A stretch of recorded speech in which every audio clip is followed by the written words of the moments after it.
Hi Scorpio, welcome and this is your reading. Be open-minded po, hindi po halos lahat makaresonate kaya piliin nyo na lamang. And thank you nga po pala sa mga nag-subscribe, lalo na sa mga bumabalik. Marami pong salamat. Give me the message for Scorpio. Ano yung mensahe sa'yo? Give me the message for Scorpio.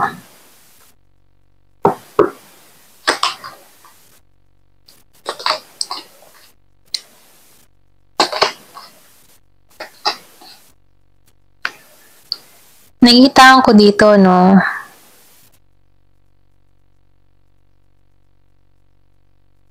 Meron dito magiging maayos ang lahat, okay? Kumbaga meron ditong tagumpay na naghihintay, okay? Yung iba sa inyo, meron travel na parating or pwede rin sabihin ano, nagbabalak ang mga ibang bansa or pwede rin meron pag-uwi ng Pilipinas, ano, meron travel akong nakikita. So, nakikitaan ko dito yung tagumpay na naghihintay or magiging kang matagumpay dito, okay? Yung iba naman sa inyo, nakikitaan ko dito, meron kang sinasagawa, meron kang ginagawa, okay? Or meron kang inuumpisahan dito. Meron kang pag-iintay dito kung kailan to magbubong or kung kailan to bubunga itong mga pinaghirapan mo, no? So, sinasabihan ka dito, be patient, ano? Kung ano man yung mga ginagawa mo, tinatrabaho mo, or pinaghirapan mo dito, meron niyang magandang bunga, okay? Naghihintay lang. Kumbaga, kailangan mo lang dito magtiyaga sa pag-iintay dito, okay? So, sinasabihan ka dito na magtatagumpay ka kung ano man yung mga ginagawa mo, okay? So, meron ako nakikita ditong mensahe. Yung iba naman sa inyo, kung meron ka ditong kaalitan, meron kang nakaaway or conflict, ano, meron ditong paghingi ng tawad. Yung iba sa inyo, nakikita ko dito, meron magme-message sa'yo, okay? Pwede ikasyak mo to or ikabigla mo tong tao na to, no? Kasi nakikita ko dito, hindi mo to inasahan, okay?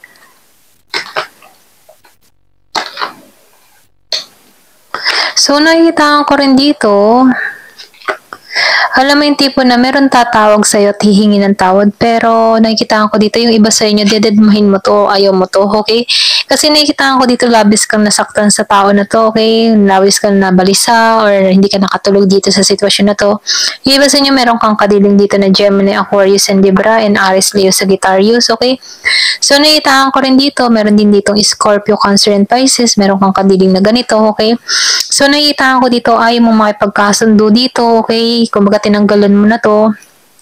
Pwede rin sabihin na bibigatan ka na dito, kaya mas pinili mong iwasan ito or manahimik dito, okay? Kumbaga nakikita ko dito na mayroon kang pag-iwas na ginagawa sa tao nito kasi kumbaga pinoprotektahan mo yung kapayapaan mo or peace of mind mo sa tao na to, okay? Kasi nalabis ka nasaktan dito sa tao na to or labis to nagpakabalisa or nabalisa ka sa tao nito. Kumbaga nakikita ko dito na pinoprotektahan mo lamang yung sarili mo dito sa tao na to, okay? Kasi nakikita ko dito marami kang naranasang pagsubok sa tao nito, okay? Hindi ka naging masaya dito. Ito lang nakikita ko. Meron kang tao dito na sobrang arrogante, okay? Makasarili. Sarili niya lang iniisip niya dito, okay? Kaya ikaw dito, mas pinoprotektahan mo yung pangarap mo or yung magtagumpay ka. Doon ka nakatuon sa panahon ngayon, okay? So, nakikita ko dito na magtatagumpay ka kung ano man yung ginagawa mo. Kasi nakikita ko dito na lampasan mo na to, okay? Meron kang pag-iwas na ginagawa dito, okay? Lumabas ang Nine of Cups, reverse. So, nakikita ko dito na wala ka nang nararamdaman sa tao na to, kundi, alam mo yung tipo na sama ng loob, okay? Kumbaga, sumama talaga ang loob mo sa tao na to, okay? Pero ganun pa man, tinuturuan mo yung sarili mo na maging matatag, okay? Kahit marami kang problema or na naranasan sa tao na to, okay? Tinuturuan mong maging matatag, okay? Ito rin nakikita ko. Tinuturuan mo yung sarili mo na makaya lahat ng mga pagsubok na ito, okay? Pwede rin sabihin partner mo to or pwede rin sabihin na yung ba tipong asawa, okay? Or boyfriend, girlfriend, or sabihin natin live-in partner na kung saan ano, nagkaroon kayo ng issue, okay, conflict, pero mas naninindigan ka dito, nagpapakatatag ka dito, okay?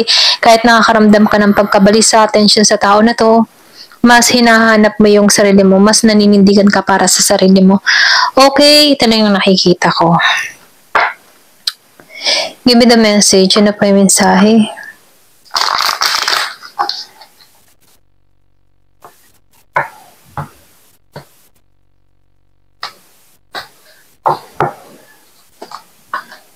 Lumabas ang The Star. 2 beses na lumabas ang The Star. Nangangahulugan to na magtatagumpay ka, magiging masaya ka, matatapos na lahat ng alalahanin mo, problema mo, kung ano man yung nagpapasakit sa kalooban mo, maalisan mo to kasi ito yung marireceive mo. Okay? So magtatagumpay ka. So, meron ditong The Book. Marami ka ng kaalaman, marami ka ng karunungan, marami ka ng, alam mo yun, nalampasan, ng pagsubok. Ito yung naghumuhubog sa'yo kung bakit nagkakaroon ka ng kaalaman dito, okay? Ito rin nakikita ko sa'yo, no? So, meron pinanganak ng 26, 16, ganyan.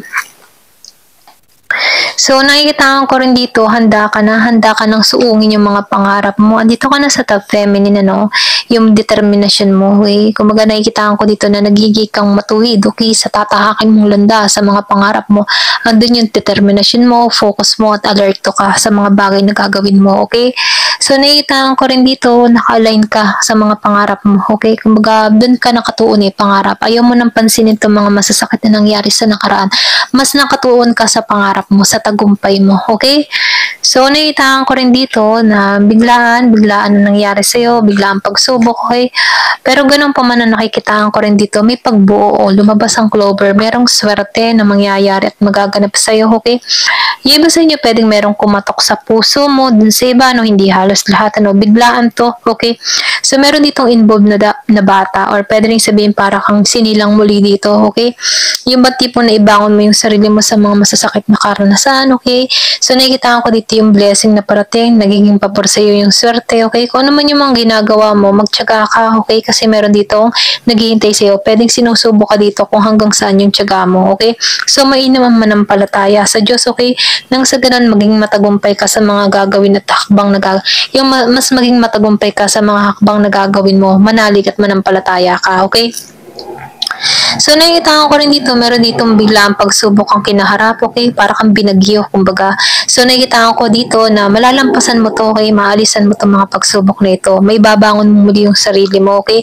Kasi meron ditong blessing na parating, meron biyaya. Yung iba sa inyo, ibang bansa pa, okay? Pwedeng nagbabalak ang mga ibang bansa. Meron ditong pag-alis ng bansa akong nakikita.